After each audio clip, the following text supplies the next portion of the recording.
mid-Atlantic, Ohio Valley, and central Appalachians. That's a 2 out of 5 threat for the region, including Washington, D.C. and Cincinnati and Lexington, Kentucky. Now, the greatest threat will be late afternoon into the evening with possible tornadoes, severe wind gusts, and large hail, which is all possible.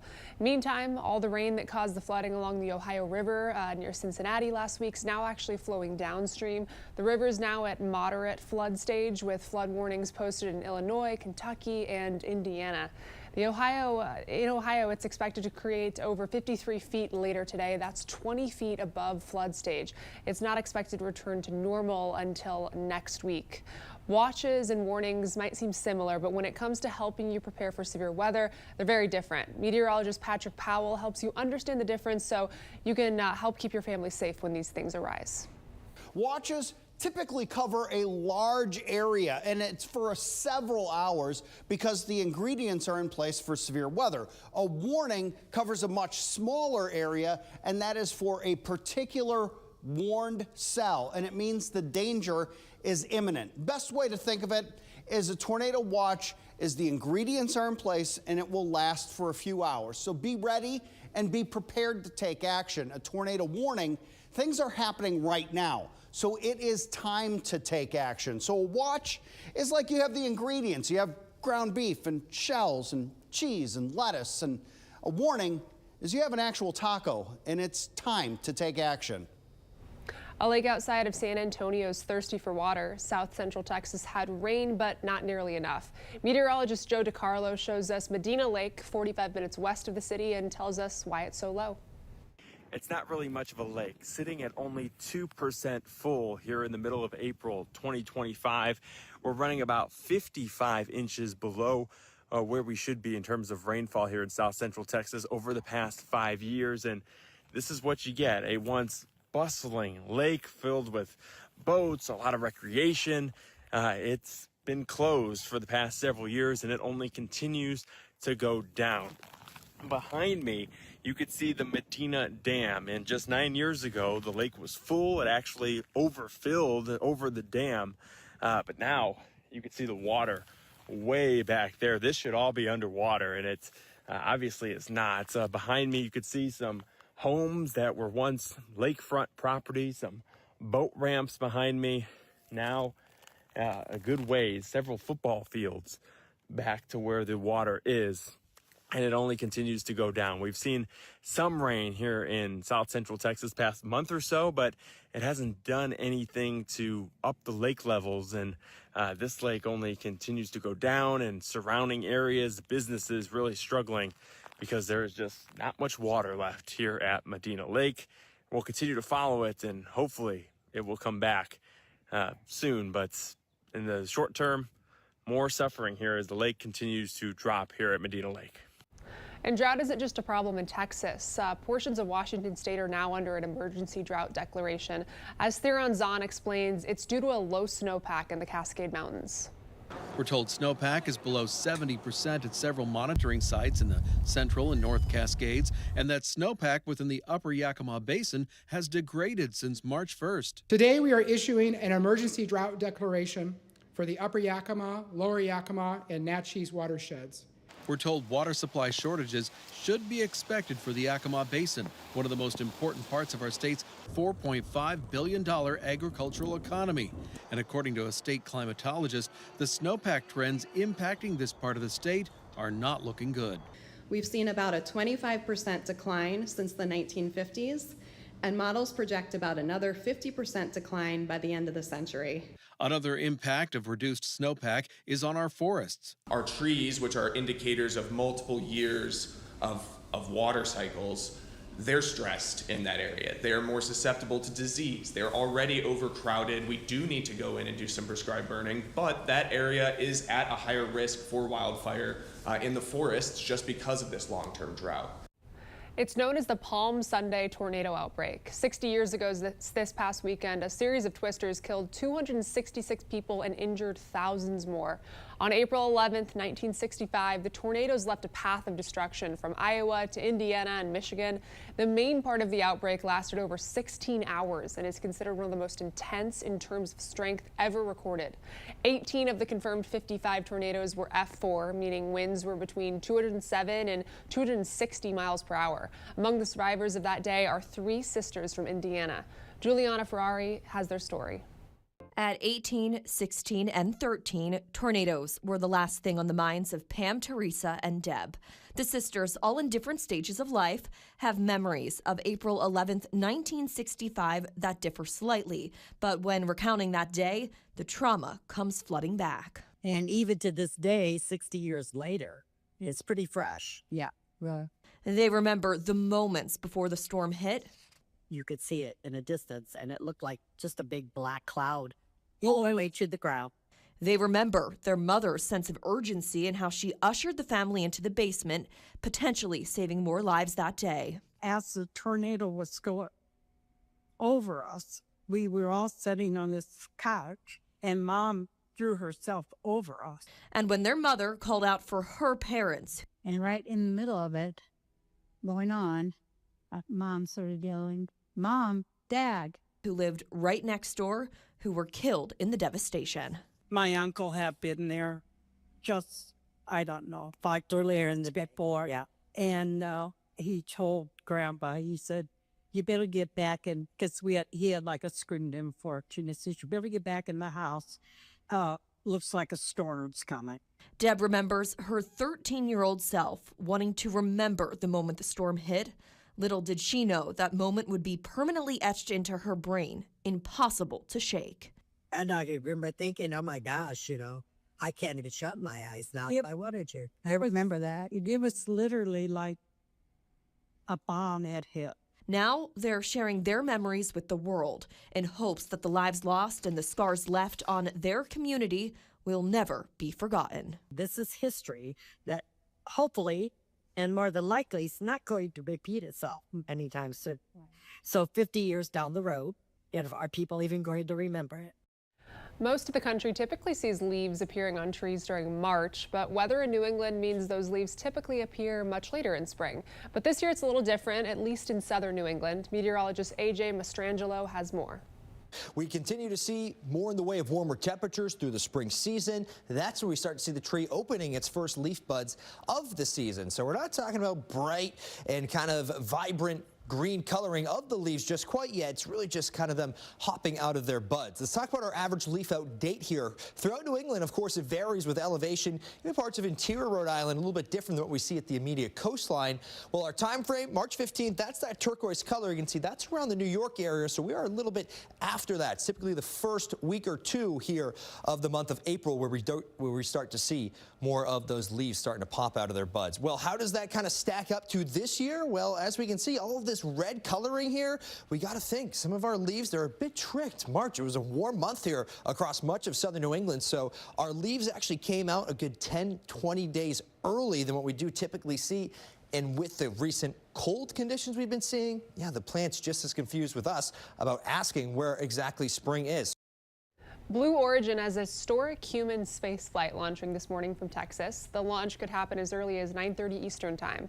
The crew in the New Shepard rocket's 31 Street mission will be all women. Among them are journalist Gayle King and music artist Katy Perry. There's also going to be no pilots. It's a full autonomous 11-minute journey above the internationally recognized boundary of space. This is the first all-female crew since Valentina Tereshkovska's solo flight in a Soviet spacecraft in 1963. April's full moon, called the Pink Moon, was on full display on Saturday. These photos were submitted by people living near Seattle. It's named after pink phlox, flowers that often appear during spring. This full moon was also a micromoon, meaning it looked smaller than usual because its orbit put it further away from Earth. And we'd love to share your weather content on the air. You can find us on all your favorite social media platforms. Just search the National Weather Desk.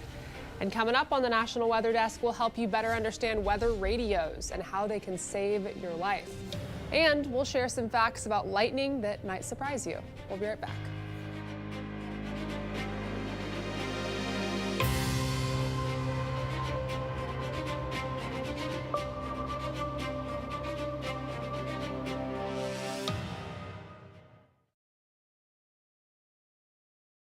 I'm meteorologist Ryan Munn. Let's get a look at the Northeast as we head through the day on Monday. We're looking at a pretty nice day for much of the Northeast. More in the way of clouds off to the west, and then we will eventually see a system bring some rain showers for the day on Monday into Tuesday for some areas throughout the Northeast, and that is going to continue into the afternoon and evening hours, and we will see some sunshine at times. Temperatures for the daytime tomorrow will run in the upper 50s to low and mid 60s.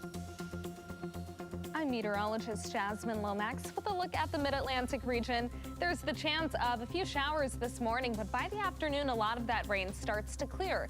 It's looking nice and dry with a mix of clouds and sunshine, but you'll notice a cold front moving through the region. That will lead to the chance of showers and storms overnight, and into Tuesday morning will dry out and start to cool down after that. High temperatures will reach the 50s, 60s, 70s, and 80s before a cool down into the night, dropping to the 40s, 50s, and 60s. Good Monday morning. Meteorologist Michael Arenberg here checking out your Southeast regional forecast. We're looking at clear skies throughout the Southeast from the Atlantic coast to the Mississippi River Valley and beyond, and down on the Gulf Coast and down through South Florida with a big area of high pressure. There may be some showers working their way through Tennessee to northern Mississippi by later on tonight into early Tuesday. Warm temperatures everywhere. 84 for Atlanta, the high, 87 in Jacksonville, 84 in Tampa, 70s refined to the Gulf Coast.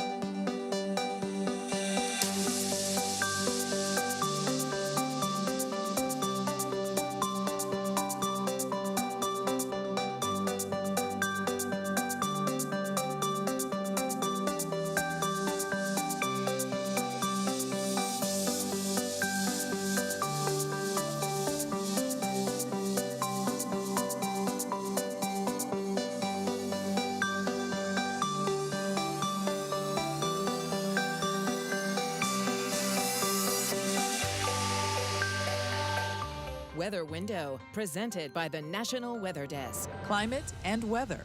Meteorologist Marshall McPeak explains the difference. Climate deals with long-term averages. That's years, decades, even millennia. Weather, on the other hand, is short-term. Weather's what we get on a day-to-day basis, so days, weeks, even months. But it's also what gives us the extremes. For more content like this, like the National Weather Desk on Facebook. We're in the middle of this severe weather season, and one of the best ways to make sure you're aware of severe weather is by having a weather radio. Meteorologist Will Haney looks at the history of weather radios and tells us why they're so valuable when severe weather strikes. It's what some call the indoor tornado siren.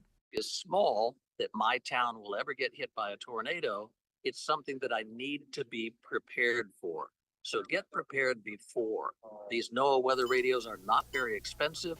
They can save your life. The origins of the weather radio as we know it can be traced back to 1974.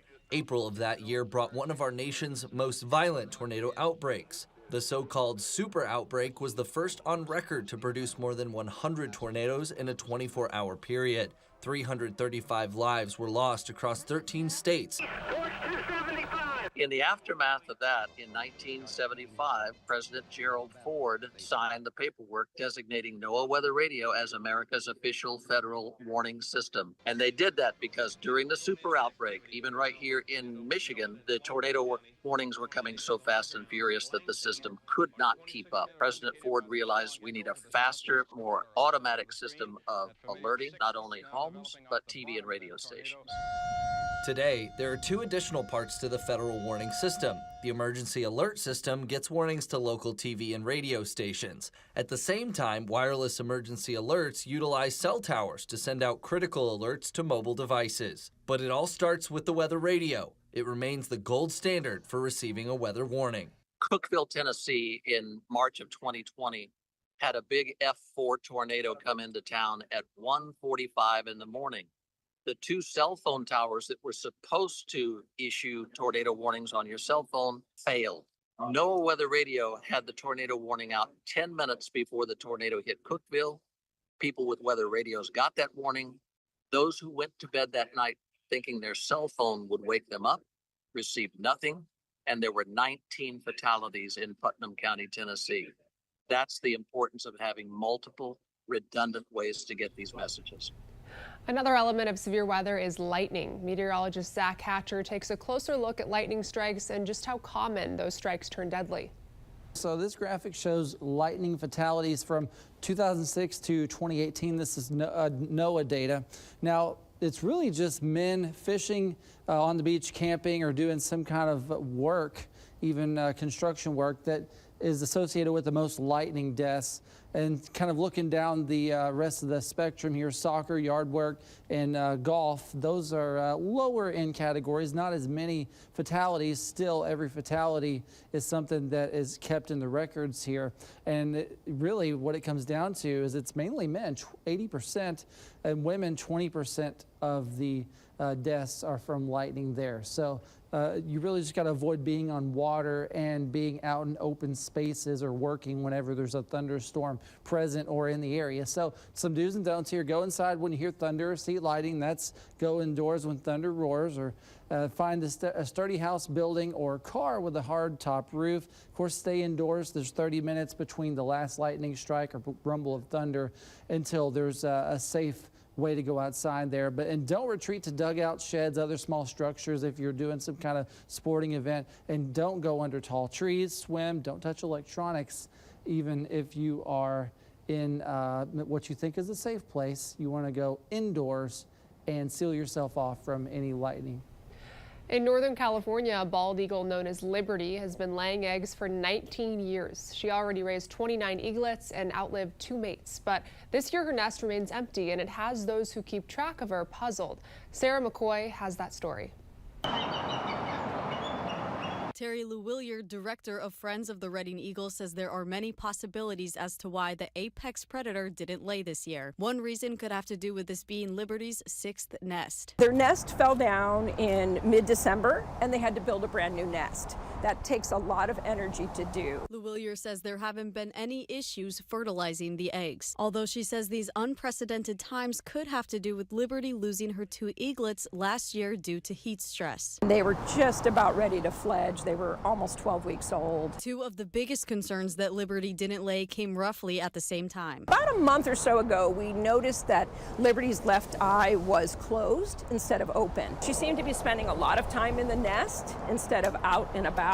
So it was almost like she was, trying to heal. Lewillier says during this time her mate Guardian caught extra fish for Liberty. While proving himself the man of the nest, Guardian was ultimately too small to fight off an unwelcomed guest. We had a young female who started coming into the nest when Liberty wasn't in there, but she came in when Guardian was there, and she's a female, so she's larger than Guardian, so he couldn't fight her off.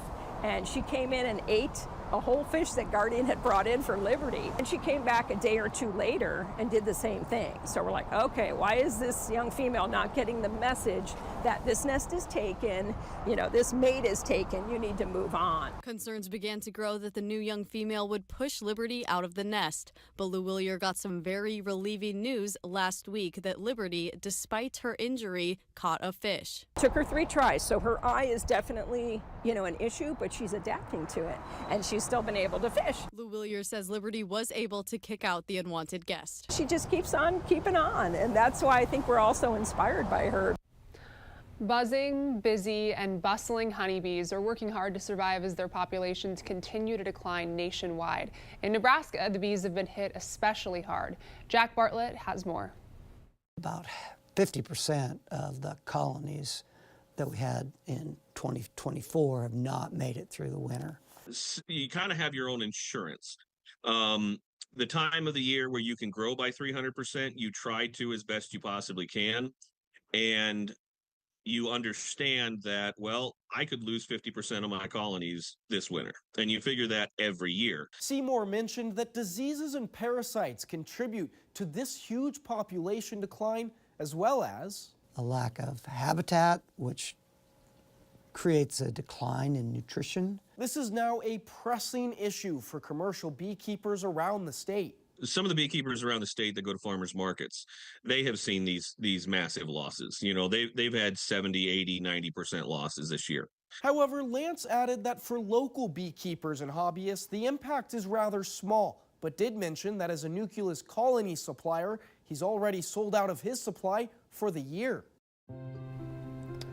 And now as we head to the break, it's time to take to the sky. Today we soar over the soybean fields of Oregon.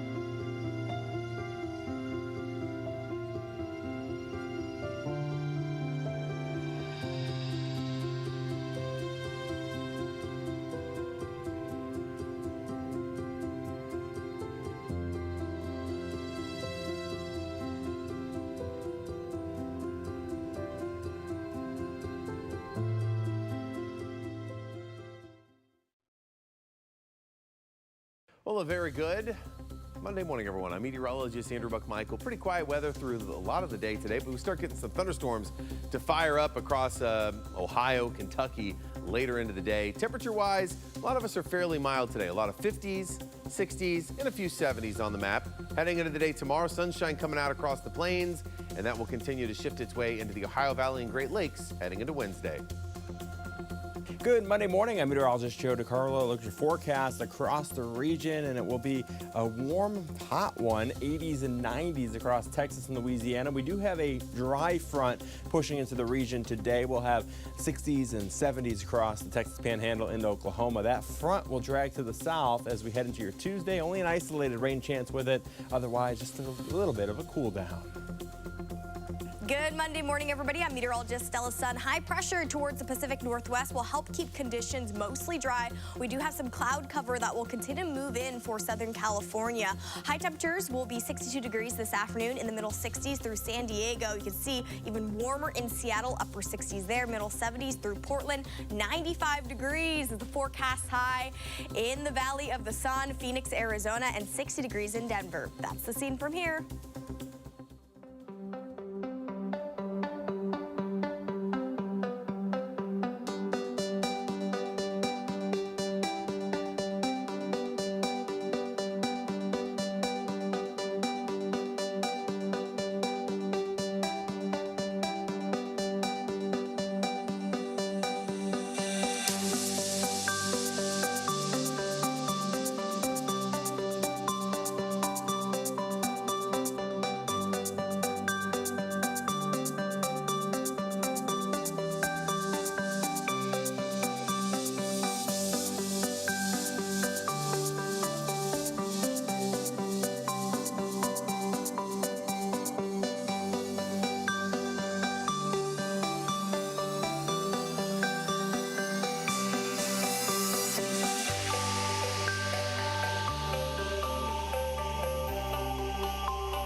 Watching the National Weather Desk.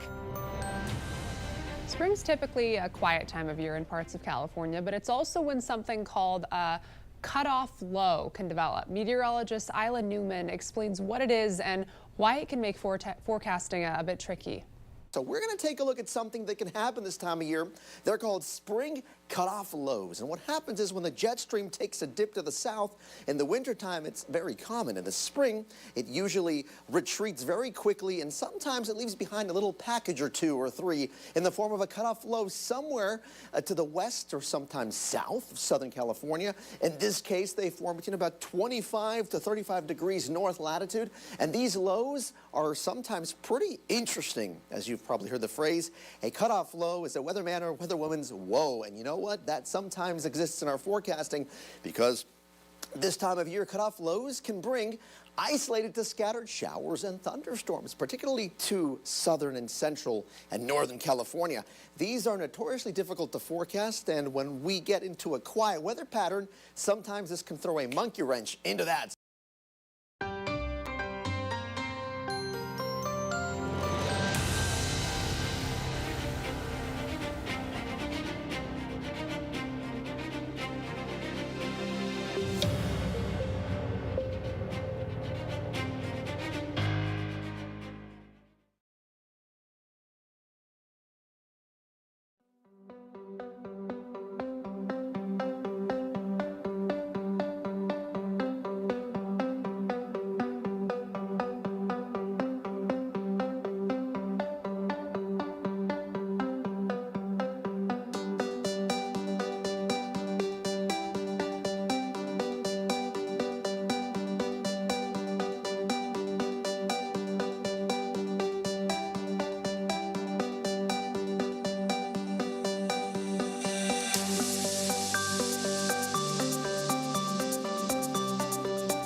Well, thank you so much for joining us. I'm Emma Withrow. Make it a great day, and we'll see you right back here tomorrow.